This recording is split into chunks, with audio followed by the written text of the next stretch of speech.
In today's video, we're going to be looking at three of the most popular projectors around: the Nebula Cosmos Laser 4K, the BenQ X3000 4K, and the XGIMI Horizon Pro 4K.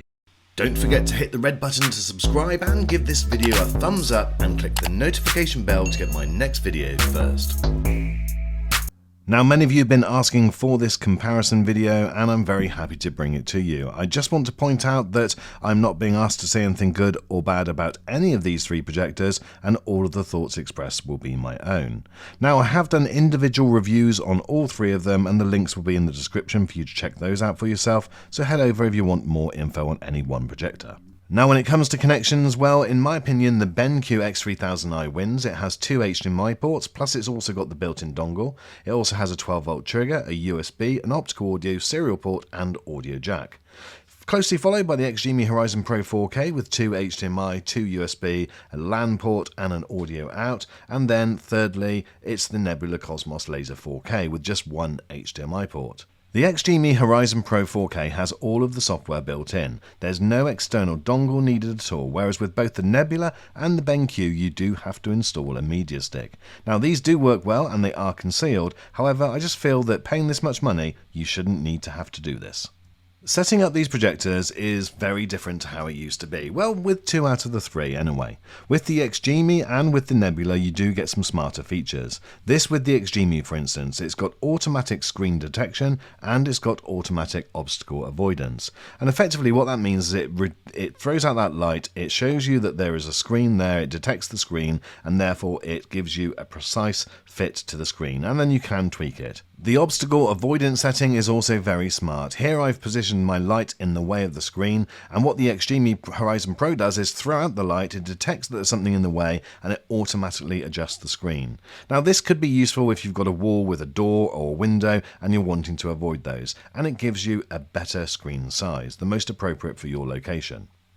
This also means that you can have the projector off at an angle and it will automatically straighten up the screen. So here the projector is off to the right, as you can see, and if I go to auto keystone, it will detect the fact that it's off on the right and then it will straighten up the image. So again, it does that by throwing out this light, sending out the sensor, and then it basically takes a photograph and then straightens it up. Now, this can have an effect on input lag and things like that, however it does mean that it's far more flexible. The Nebula does exactly the same, both with the auto keystone, both horizontal and vertical. You can see that it will send it off, it detects that it's off at an angle, and then it will position it automatically in the right place. And again, with the Nebula you've got the ability that if you want to, you can stretch the screen to fit. It doesn't have the screen alignment at the time of making this video, although I think that that is a feature that's coming in, but you can stretch the screen to the four corners so that you do get a perfect fit. The BenQ does have an amount of limited adjustment in terms of 2D keystone, both vertical and horizontal, but it does rely also on optical, so therefore you do have the actual manual controls where you can focus and zoom the lens. Now, this may give you a more precise, less digitally processed image. All of the projectors have non-backlit controllers, and the Nebula has a few shortcut buttons on them. However, I would say that the Nebula has got a real quirky problem, which I just find a little bit annoying. When you press the settings button on the controller, it doesn't actually take you to the full settings function of the projector. So at this point, there's no way of actually changing the screen size or keystoning. To do that, you actually need to press the settings button on the projector itself, and that's via the touchscreen, and then it will generate a second menu which you can then navigate with the controller. Now, this is probably just a software issue which hopefully will be fixed, but I've had this projector a little while now and it hasn't been addressed so far, so I'm hoping that that will be something. Otherwise, this could be a problem if you've got this ceiling mounted or up high on the shelf. In order to adjust the screen, you'll need to go up and actually press on the projector itself. Okay, so now let's talk about picture quality, and the first thing to say is that all three of these deliver a fantastic image. However, I think my preference would be to the XGIMI Horizon Pro 4K.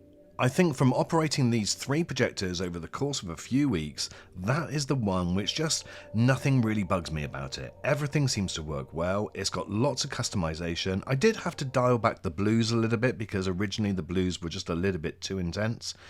Then it would probably be the BenQ and then the Nebula. However, what I would say is that if you are thinking of using this as a portable projector, taking it out and about with you, then without a doubt the Nebula is the first one that I would pick up, because that one just seems to be the most robust, the most sturdy, and the one that I would worry least about.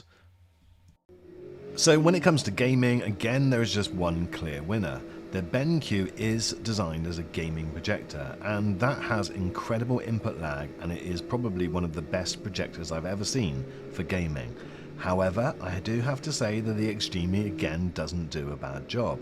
The Nebula just seemed very dark in game mode, and you almost have to just take it out of game mode, which then will affect the input lag if you then increase it with the brightness. It just seemed far too dark.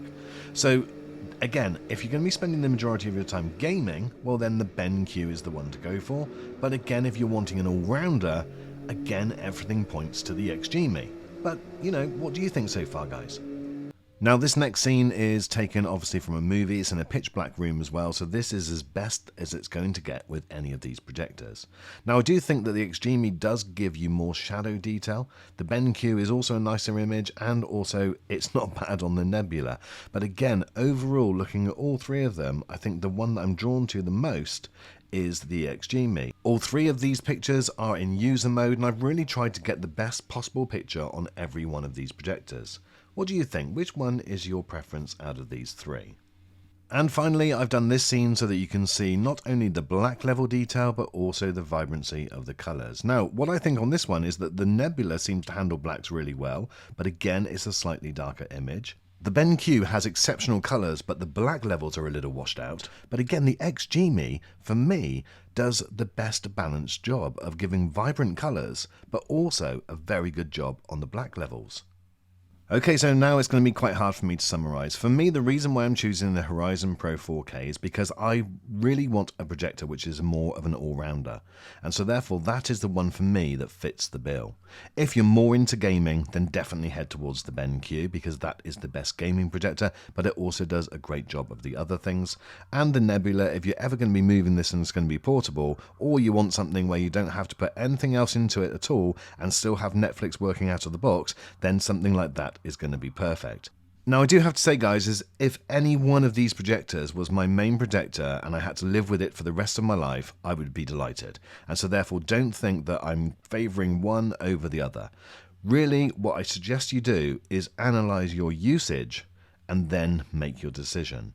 But guys, these are all great, and you'll be happy with any one of them. And I think that they're just going to continue to get better as more software and firmware updates get released. What's your thoughts? Let me know in the comments. I do thank you for watching this video, and I do look forward to seeing you on my next. Have a great day, guys, and peace out.